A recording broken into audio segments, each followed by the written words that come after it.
அதாவது ஏசப்பாவுக்கு பிடிச்சவமா யாருன்னு சொல்லிட்டு இவங்களுக்குள்ள சண்டை நடந்துருக்குங்க. இப்போ அதை நம்ம பார்த்துருவோம். மூத்த பிள்ளைகளா இல்லை இளைய பிள்ளைகளா? மூத்த பிள்ளை நான் தான் அப்படின்னு சொல்லிட்டு இதை பேசுறதுக்காக சாமுவேல் வராரு. வாங்க உங்க பேச்சை ஸ்டார்ட் பண்ணுங்க.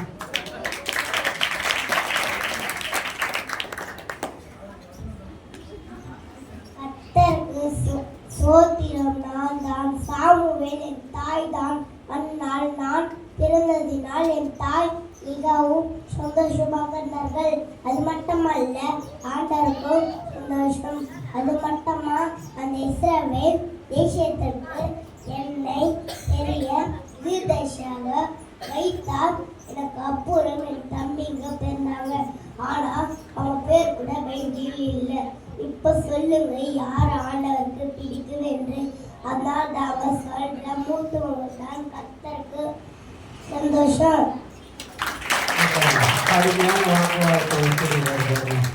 அண்ணாவுக்கு 5 பிள்ளைங்க.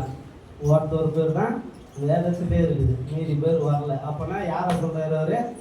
மூத்த குமாரன்னு சொல்லிட்டு அவர் வாதத்தை வச்சிருக்கிறாரு. ரெண்டாவதா அதுக்கு என்ன, நாங்கள்லாம் இல்லையா, நாங்களும் இளைய பிள்ளை இருக்கிறோம், வாரம் இருங்க அப்படின்னு சொல்லிட்டு வராங்க. ஆபேல் வாங்க. கர்த்தரோட பரிசுநாமத்துக்கு ஸ்தோத்திரம். நான் தான் ஆபேல். ஆதாமுக்கும் ஏவாளுக்கும் பிறந்த இளைய மகன். கர்த்தருக்கு என்னதான் ரொம்ப பிடிக்கும். ஒரு நாள் நானும் என் அண்ணன் காயினும் கர்த்தருக்காக காணிக்க கொடுக்கணும். அப்போ கர்த்தர் என் கடிக்கு தான் ஏற்றுக்கொண்டார், என் அண்ணன் கடிக்க ஏற்றுக்கொள்ளவே இல்லை. ஏன்னா நான் தான் கர்த்தருக்கு பெஸ்டா கொடுத்தேன், அண்ணன் ரொம்ப பெஸ்டா கொடுத்தான். அதாங்க சொல்றோம், இளைய பிள்ளைங்க தான் கர்த்தருக்கு ரொம்ப பிடிச்சவங்க. இந்த அண்ணனுங்களாம் எப்பவுமே வேஸ்ட். பார்த்தீங்களா, நாங்கள் தாங்க பெஸ்ட்டு அப்படின்னு சொல்லியிருக்கிறாங்க. வாங்க, அதை எதிர்கொள்றதுக்கு வராரு மூத்த பிள்ளை. பேரே மூத்த பிள்ளை வராரு பாருங்க. அழகிற்கு அழகு சேர்க்கும் எங்கள் அன்னையரே, அருமை சகோதரிமார்களே, அன்பிற்கும் பண்பிற்கும் பாசத்திற்கும் உரிய தகப்பன்மார்களே, அண்ணன் தம்பிமார்களே, மலர்களே பொறாமைப்பட வைக்கும் எங்கள் மழலை செல்வங்களே, எங்களை நித்திய ஜீவனுக்குள் வழிநடத்தி நித்தமும் தீவனம் தந்து உழைக்கிற எங்கள் போதகர்களே, நடுநிலை தவறாத நாயகனாக வீற்றிருக்கும் உங்கள் நடுவராளர்களே, அனைவருக்கும் வாழ்த்தி வணங்குகிறேன். நான் தாங்க மூத்த குமாரன். அப்பா வயல்வெளிக்கு போக சொன்னா இவங்க போறேன்னு சொல்லுவாங்க, ஆனா போக மாட்டாங்க. நான் தாங்க போய் எல்லா வேலையும் பார்க்கணும். இவங்க சொல்லுவாங்க, ஆனா செய்ய மாட்டாங்க. அது மட்டுமா, ஒரு நாள் என் பங்க கொடுன்னு கேட்டு சண்டை போட்டு வாங்கிட்டு போய் எல்லா காசையும் காலி பண்ணிட்டு திரும்பி வந்துட்டாங்க. இவங்களால எங்க அப்பாவுக்கு எல்லா நாளும் கஷ்டம் தாங்க, ஒரு நாள் தான் சந்தோஷம். சொல் பேச்சு கேட்டு நடக்கிறவங்களால எங்க அப்பாவுக்கு எல்லா நாளும் சந்தோஷம் தாங்க. நீங்களே சொல்லுங்க நடுவர் அவர்களே, ஒரு நாள் சந்தோஷம் பெருசா இல்ல 10 நாள் சந்தோஷம் பெருசா? நல்ல தீர்ப்பை வழங்க போகிற நடுவர் அவருக்கும் போதகருக்கும் சபை பெரியவருக்கும் மனமார்ந்த நன்றிகள். ஆமேன். ஒரே படம் போட்டு நாங்கள் தான் பெரிய பிள்ளைங்க தான் வீட்டுக்கு கஷ்டப்பட்டு பார்த்துக்கிறோம், கரெக்டு தானே அப்படின்னு சொல்லி ஒரே படம் போட்டு வச்சிருக்காரு. அதை எதிர்கொள்றதுக்கு மரியாதை வராங்க. வாங்க. அனைவருக்கும் ஸ்தோத்திரம். நம்முடைய தலைப்பு குடும்பத்தின் மகிழ்ச்சியை அளிப்பு. மூத்த பிள்ளையா இளைய பிள்ளையா? கண்டிப்பா இளைய பிள்ளை தாங்க. முதல்ல ஒரு எடுத்துக்காட்டோட ஆரம்பிக்கிறேன். ஒரு குடும்பம், அந்த குடும்பத்துல ஒரு பிள்ளை பிறந்து சில வருடம் கழித்து இன்னொரு பிள்ளையும் பிறந்தது. அதுதான் இளைய பிள்ளை. அதுதான், அதாவது நாங்க பிறந்ததுமே அந்த குடும்பமே கொண்டாடும். நான் தான் மரியாள், எங்க அக்கா பேரு மார்த்தா. இருந்தாலுமே ஏசப்பாக்கு என்னதான் ரொம்ப பிடிக்கும். ஏன்னா மரியாள் நல்ல நல்ல பங்கை தெரிந்து கொண்டாள் என்று ஏசப்பாவே சொல்லியிருக்காருங்க. இளைய பிள்ளைங்க நாம ஏசப்போட வார்த்தையை எப்பவுமே கனப்படுத்துவோம். அதனாலதாங்க சொல்றோம், ஏசப்பாக்கு இளைய பிள்ளைங்கன்னா ரொம்ப பிடிக்கும். ஏசப்பாவே சொல்லிங்க, நல்ல பங்கை தெரிந்து கொண்டான்னு சொல்லி ஏசப்பாவே சொல்லிட்டாரு. நாங்க தாங்க அப்படின்னு அவங்க சொல்லியிருக்கிறாங்க. இதையும் பார்ப்போம். பேதுரு வராரு, அதை கேட்டுருவோம். வந்திருக்கும் என் சபை மக்களுக்கும் எனது அணிக்கும் எனது எதிர் அணிக்கும் மற்றும் எல்லாருக்கும் என் அன்பான ஸ்தோத்திரங்களை தெரிவித்துக் கொள்கிறேன். நான் தான் என் குடும்பத்தில் நான் தான் மூத்த மகன். கர்த்தருக்கு மூத்த பிள்ளைகள் தான் ரொம்ப பிடிக்கும். அதனால் தான் இந்த கல்லின் மேல் என் சபையை கட்டுவேன் என்று என் மேல இந்த சபையை கட்டினார். இளையவங்களை அவன் நம்புறதே இல்லை.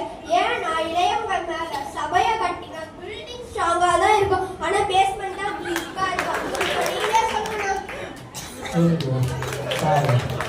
பில்டிங் ஸ்ட்ராங்கு, பேஸ் மட்டும் வீக்காக இருக்கான். பார்த்துருவோம் வீக்காக இருக்கான்னு. அது இல்லைன்னு சொல்லி நிரூபிக்கிறதுக்கு தாவீது வராரு பாருங்க அந்த சைட்ல இருந்து. வாங்க தாவீது வாங்க. சின்ன மனுஷனுக்குள்ள பெரிய ஆண்டவர் வந்தா பெரிய காரியங்கள் நடக்கும். உள்ளத்துக்குள்ள தேவ வல்லம வந்தா உன்னை கொஞ்சம் எல்லாம் நடக்கும். கர்த்தருக்கு ஸ்தோத்திரம். நான் தாங்க தாவீது. என் குடும்பத்துல நான் தாங்க எளியவன். எனக்கு 7 அண்ணன்கள் இருந்தும் ஆண்டவருக்கு என்ன தாங்க பிடிச்சது. அதில் தாங்க இஸ்ரவேலின் வீச்சுக்கு ஆண்டவர் என்னையே தேர்ந்தெடுத்தார். வசனமே சொல்றது சின்னவனாயிரமும் சிறியவன் பலத்த ஜாதி மாவான் என்று சொல்லி இருக்கு. இது வரைக்கும் நாங்கள் இந்த மூத்தவங்க சோறுக்காக பேரையே வச்சுட்டாங்க. அதாங்க கூழுக்காக சிரேஷ்ட புத்த பகத்தை வச்சு போட்ட ஏசா போட்டுனாங்க இவங்க. அதனால தாங்க எங்களை ஆண்டவருக்கு ரொம்ப பிடிக்கும். இப்போ சொல்லுங்கண்ணா. எல்லாம் கடுமையான வாக்குவாதத்தை முன்னாடி கொண்டு வந்து வச்சிருக்காங்க. இதுக்கு நம்ம தீர்ப்பு சொல்லணும்னா ரொம்ப கடினமான விஷயம்தான். அதே போல பாருங்க, ஒரு குடும்பம் ஒன்று இருந்தது வேதத்துல, தேவ குடும்பம். கடவுள் மனுஷனுக்குள்ள ஒரு குடும்பம், தேவ குடும்பம் ஒன்று இருந்தது. அதில் பார்த்தீங்கன்னா 2 பிள்ளைங்க. எப்போ கர்ப்பப்பைக்குள்ளேயே சண்டை போட்டுட்டு வந்தவங்க 2 பேர். யாருன்னு தெரியும் உங்களுக்கு. அதுலேயும் மூத்த பிள்ளைன்னு ஒருத்தர் இருந்தார் இல்லைங்களா. அப்போ மூத்த பிள்ளை இருந்தார். மூத்த பிள்ளை யாருக்கு பிடிக்கும்? அவங்க அப்பாவுக்கு பிடிக்கும். இதில் என்னன்னு பார்த்தீங்கன்னா, மூத்த பிள்ளைக்கு நல்லா அம்பு எழுத தெரியும். அம்பு எழுதுவார். அப்புறம் காட்டில் உள்ள விலங்குகள்லாம் நல்லா வேட்டையாடி அப்பாவுக்கு பிடிச்ச மாதிரி என்ன செய்வார், நல்ல விலங்குகளாக கொழும்பு என்பதை அடித்து கொண்டு வந்து கொடுப்பார். அப்போது அவங்க அப்பாவுக்கு எந்த பையனை பிடிக்கும்? அந்த பையனை, பெரிய பையனை ரொம்ப பிடிக்கும். அப்போது நம்ம பையன் தீர்ப்பு கொடுத்துடலாமா? கொடுத்துட்டா அது எப்படி? அம்மா இருக்கிறா, அம்மாவுக்கு இன்னொரு பிள்ளை பிடிக்கும் இல்லையா? அம்மாவுக்கு இன்னொரு பிள்ளை பிடிக்கும். ஆமாம் தானே? அப்போ 2ஆவதாக ஒரு பிள்ளை இருக்கா. அப்போ அந்த பிள்ளையை நம்ம பார்க்கும்போது அந்த பிள்ளை யாருக்கு பிடிக்கும்? அம்மாவுக்கு பிடிக்கும். ஏன் பிடிக்கும்? அந்த பையன் மகனுக்கு எல்லாரோட பாசத்தையும் அரவணைச்சு எல்லாரையும் தனக்குள்ளாக குடும்பத்தோட சந்தோஷமா வாழ தெரியும். பெரிய பையனுக்கு என்ன தெரியும்? மீட்க தெரியும். அது போல பார்த்தீங்கன்னா இப்போ அதுக்காக நம்ம என்ன பண்ணலாம்? சின்ன பையன் சொல்லி கொடுத்துடலாமா? அப்படியும் முடியாது, கஷ்டம். ஏன்னா 2மே பிள்ளைங்க, 2 பேரோட பிள்ளைங்க இல்லைங்களா. அப்போ பார்த்தீங்கன்னா வேதம் என்ன சொல்லுதுன்னு நம்ம ஆராய்ச்சி பார்க்கும்போது பார்த்தீங்கன்னா ரோமர் 10:2 சொல்லுது, யூதர் என்றும் இல்லை, கிரேக்கர் என்றும் இல்லை அப்படின்னு சொல்லுது. அண்ணன் என்றும் இல்லை, தம்பி என்றும் இல்லை, எல்லாரும் கர்த்தருக்கு தம்மை தொழுது கொண்டிருக்கிற யாவருக்கும் அவர் ஐஸ்வர்ய சம்பன்னராக இருக்கிறார் அப்படின்னு வேதம் சொல்லுது. அது மட்டும் இல்லாமல் வேதத்தில் இதோ சகோதரர்கள் ஒருமித்து வாசம் செய்வது எத்தனை நன்மையாக இருக்கிறது அப்படின்னு வேதம் சொல்லுது. அப்போனா அன்பு மட்டும்தான் வேதம் நமக்கு சொல்லி தருது. கர்ப்பத்திலேருந்து சண்டை போட்டுன்னு வந்தாலும் அவங்களுக்குள்ள என்னன்னு வேணும்? அன்பு தான் வேணும். அன்பு இல்லைன்னா குடும்பம் 2ஆக பிரிஞ்சிடும். அப்போ ஏசப்பா நம்மகிட்ட எதை எதிர்பார்க்குற? அன்பை பார்க்குறாரு. நீங்கள் எல்லாம் என்ன பண்ணணும்னா அன்பாக இருக்கணும். எல்லாம் ஒருத்தர் கை கொடுத்துங்க, அன்பாக இருங்க.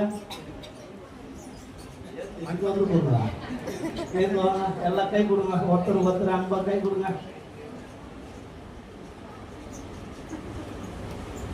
ஓகே.